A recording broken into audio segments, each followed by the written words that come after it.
Vanessa filed for divorce on a random Wednesday. No argument, no warning.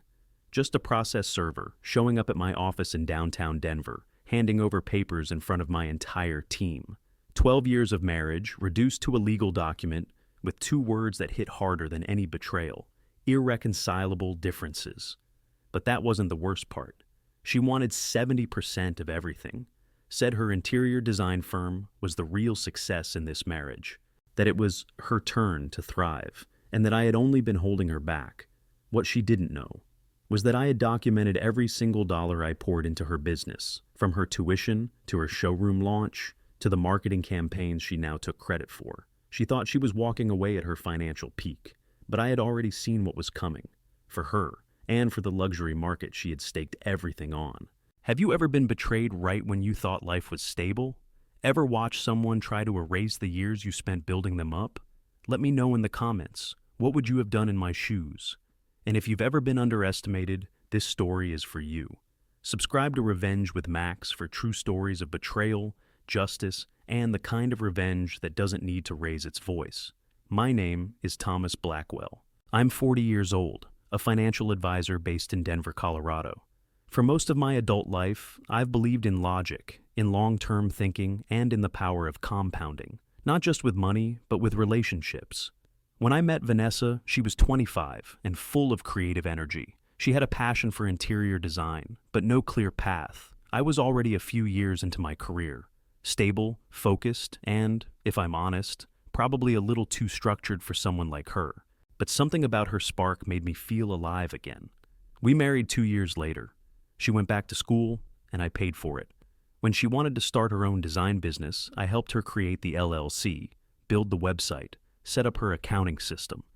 She didn't know the first thing about taxes or quarterly filings, so I took care of all that. Every client proposal she sent out in those early years had my fingerprints on it somewhere. At the time, I didn't think of any of it as investment. It was love. It was partnership. It was what you do when you believe in someone. For the first few years, we were a team. We had coffee together every morning. We made decisions together. She'd ask me about color palettes and furniture layouts, and I'd ask her if the numbers worked. Slowly, her client list grew. Boutique hotels, luxury condos, even a few high-end private residences. She was talented. There was no denying that, and I was proud of her. But somewhere around year 10, the shift began. She stopped asking me about her projects, stopped including me in her wins. I would see photos from her installs on social media before I ever saw them at home. And when I asked how a certain project turned out, she'd shrug and say, "You wouldn't get it. It's more of a creative thing."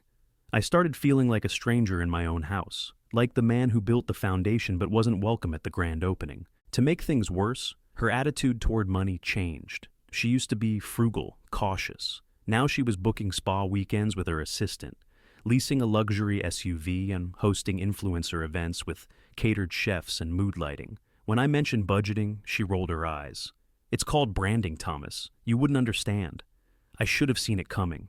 The emotional distance, the dismissiveness, the growing narrative that I was the boring one, the anchor, the numbers guy holding her back.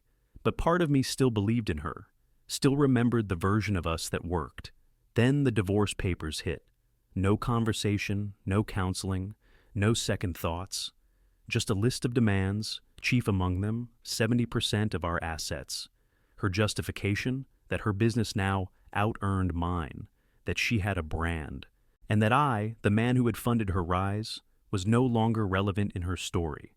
She walked out of our home with confidence, heels clicking against the hardwood I'd paid to refinish. She left behind the man who built her runway. But here's the thing about financial advisors. We see trends before they hit, and we don't panic when someone else thinks they're at their peak.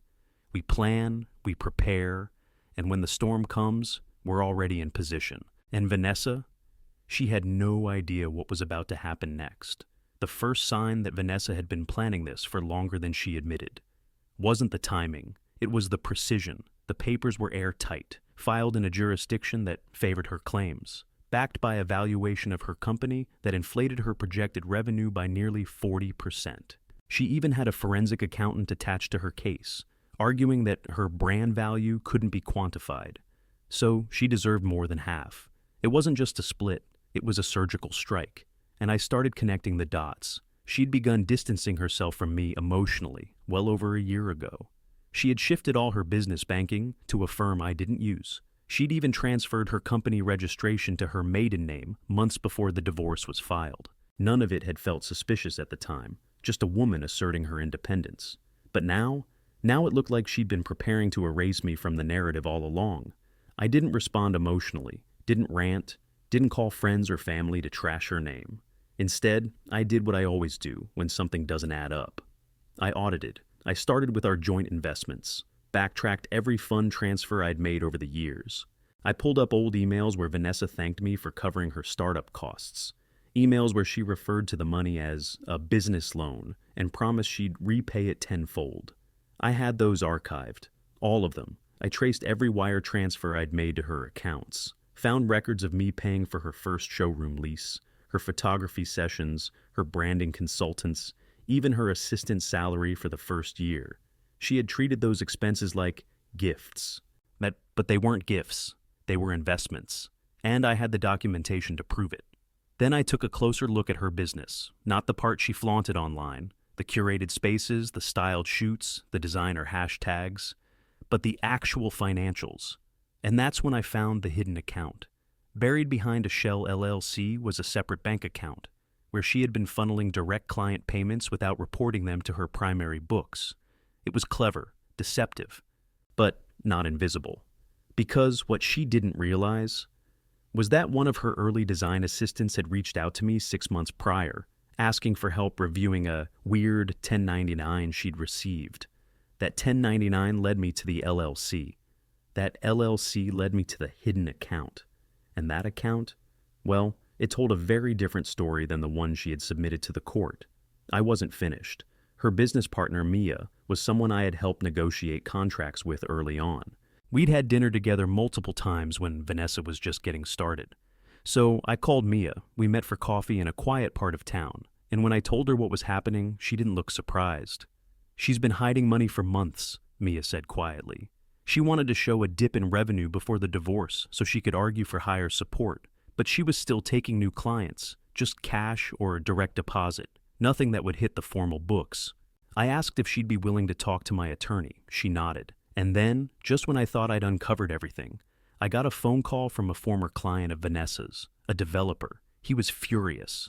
Vanessa had missed multiple deadlines on a luxury condo project, and now the real estate group was threatening legal action for breach of contract. Her whole business is built on the luxury market, he said, but the housing slowdown is killing those budgets. People are backing out of deals left and right. I checked the latest market data. He was right. A major downturn was already brewing, and Vanessa, for all her design talent, had no idea how fragile her financial foundation really was. She thought she'd timed this perfectly, filed for divorce at her peak, left me behind just in time to keep all the credit and all the cash. But the truth? She wasn't at her peak. She was at the edge of a cliff, and I wasn't going to push her. I was just going to step aside and let gravity do the rest. The moment I realized there was no going back was the first time I looked at Vanessa in court.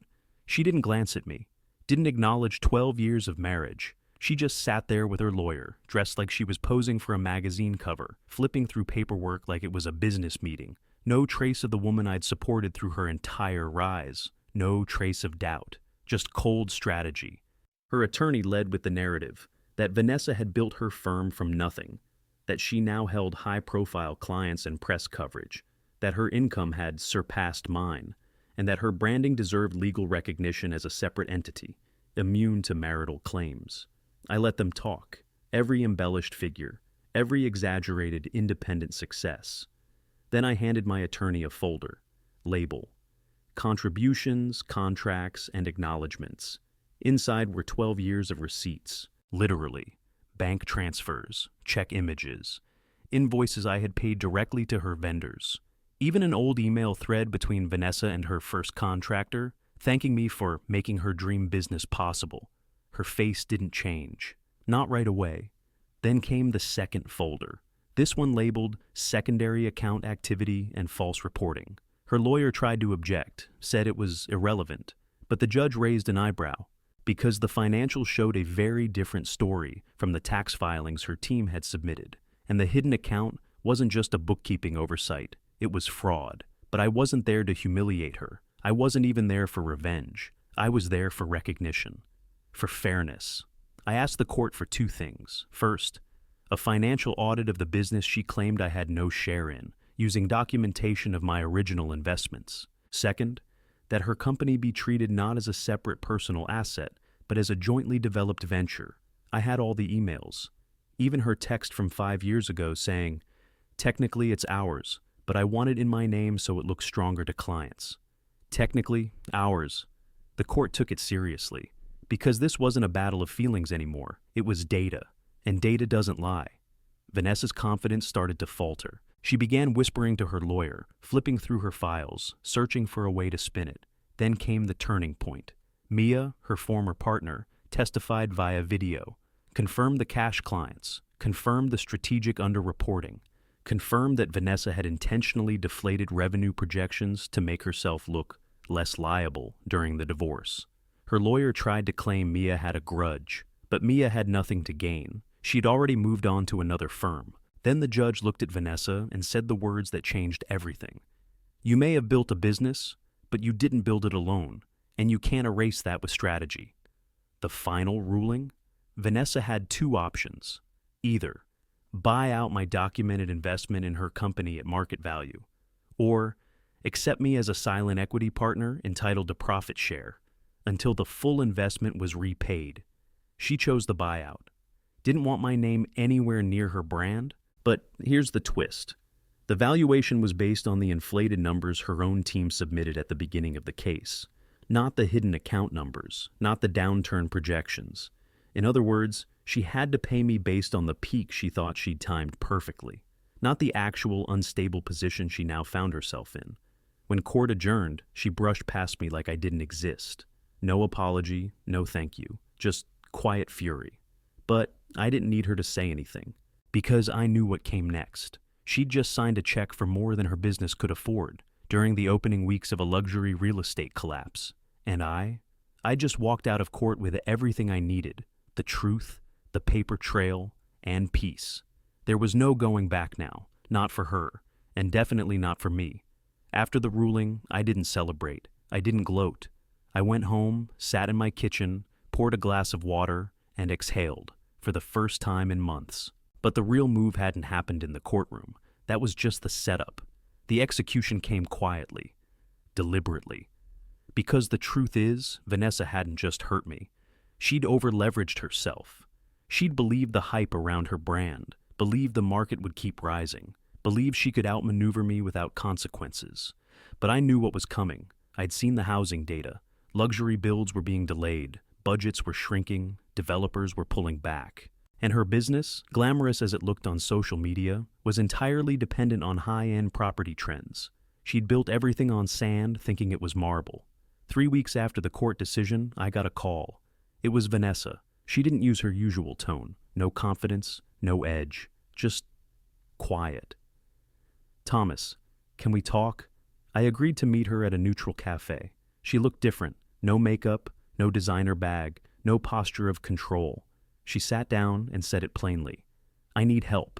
She explained that 2 of her biggest clients had backed out. 3 others delayed projects indefinitely. Cash flow had dried up. And now, because of the court-mandated payout to me, she didn't have the liquidity to operate. Vendors were late getting paid. Employees were getting nervous. One of her designers had already left to start a solo studio. She asked if I could refer her to someone, a consultant, an advisor, a financial lifeline. I nodded slowly. "You don't need a referral," I said. "You already know one." Her eyes met mine, and for the first time in a long while, there was no performance, just recognition. I offered my professional services, standard hourly rate, neutral, documented, no strings. She agreed because she had no choice. And so, week by week, I began helping her stabilize the very company she tried to claim as her own. I restructured her client payment plans, renegotiated vendor terms, cut the fluff from her expense categories. No more champagne photo shoots, no more boutique influencers. I set up forecasting tools so she could actually see when she'd run out of cash. And then we built contingency plans. It was clinical, professional. I never brought up the past, but she knew. Every number I corrected, every invoice I traced, every strategy I offered was a quiet reminder that I had always been the one making sure her empire didn't collapse.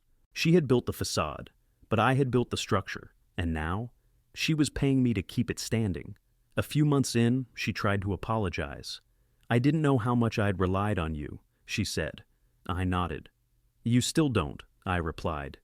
Then I handed her a performance report showing how close she'd come to bankruptcy before I stepped in. Her face fell. I didn't say it to hurt her. I said it because she needed to understand something fundamental. What she tried to destroy had been quietly protecting her all along. And the irony? She now had to operate transparently, legally, efficiently, because her financials were being monitored by me. Every quarter, she had to submit reports to ensure she was on track with the buyout. Every dollar she made now carried the echo of the one she tried to take from me. She called it karma once. I just called it accounting. The media, they still loved her brand. But behind the scenes, she was no longer the untouchable designer. She was a business owner under pressure.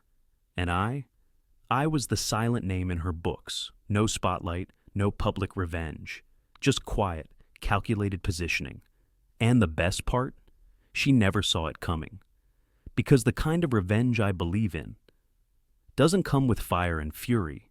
It comes with balance sheets, with strategy, with timing, and with the kind of silence that echoes louder than any speech ever could. 6 months after the divorce was finalized, Vanessa's business was in survival mode. The luxury design market had taken a hit, just like I predicted. Clients were scaling back. Big budget renovations turned into partial remodels, and influencer-driven design packages dead on arrival. Meanwhile, her overhead was still inflated. Showroom rent, 3 full-time staffers, monthly costs from vendors she could no longer afford. She called me one night, late, too late for it to be professional. Her voice cracked as she spoke. "They're going to sue me," she said. "The developers, the ones I told you about, they said I missed deliverables, but they won't even give me a chance to fix it." I stayed quiet for a moment, let her sit in the silence she used to fill with arrogance. Then I asked, "Do you have the files I told you to back up?" "No," she whispered. "I didn't think I'd need them." That's when I knew she hadn't just misjudged the market. She'd misjudged herself. Her business wasn't failing because of bad luck.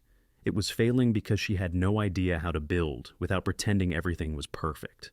I met with her 2 days later. This time, not at a cafe, at her office, or what was left of it. 2 desks were empty.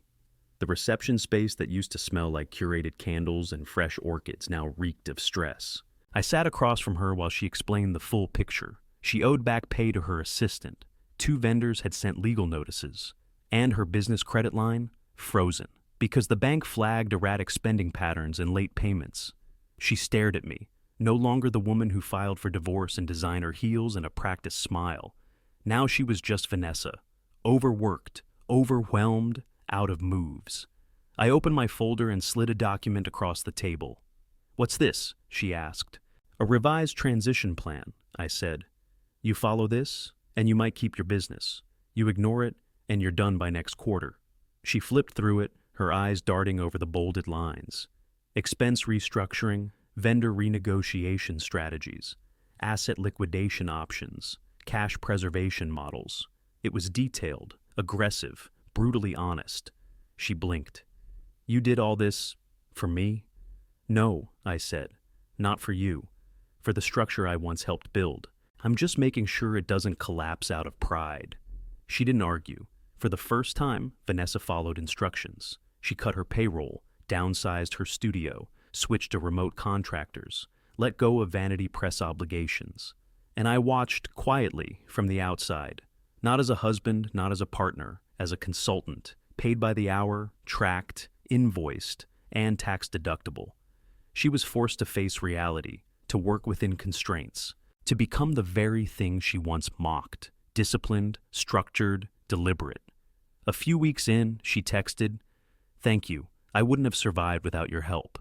I didn't reply, Because this was never about survival. It was about understanding value. She once said I held her back. Now she was paying me to hold her up.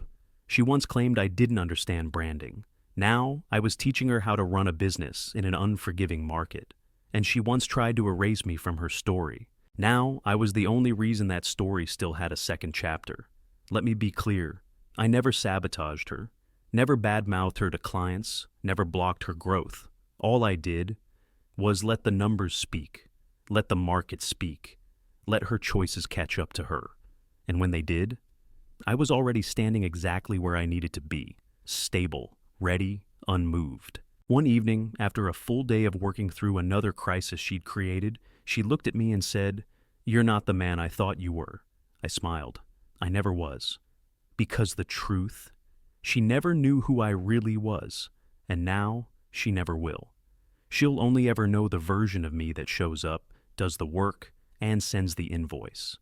That's the version she created, the one she earned, and the only one she deserves. It's been almost a year since Vanessa filed for divorce. Her business is still running, barely. She operates out of a smaller space now. No more showroom tours on Instagram. No more champagne-fueled design reveals. Just work. Quiet. Uncertain. Real work. We don't talk much anymore. The consulting ended when her buyout payments to me were complete. Final invoice, final signature. No hugs, no handshakes. She still sends holiday cards, the kind with pre-printed names and no personal note. I never respond, and I don't feel bitter. Not anymore. What I feel is peace. Because this was never about revenge in the dramatic sense.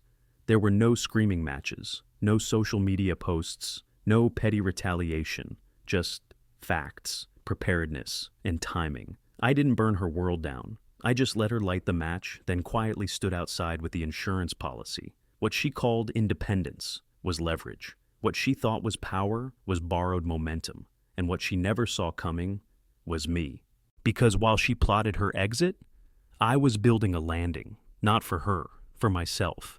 And when it was all said and done, I walked away with everything that mattered, my self-respect, my stability, and a lesson I'll never forget. You don't need to destroy someone to defeat them. Sometimes, all you need to do is stand still while they trip over their own strategy. So, if you're listening to this right now, feeling betrayed, feeling erased, feeling like someone took what you helped them build, remember this. They may walk away louder, but you walk away stronger. Because living well isn't just the best revenge, it's the only one that lasts. What did you think of this story? If you were in Thomas's shoes, would you have handled it the same way? Let me know where you're watching from in the comments. And if you believe in quiet revenge served cold, vote number 7. If you think she deserved another chance, vote number 2. Don't forget to subscribe to Revenge with Max for more true stories of betrayal, justice, and karma done right every single day.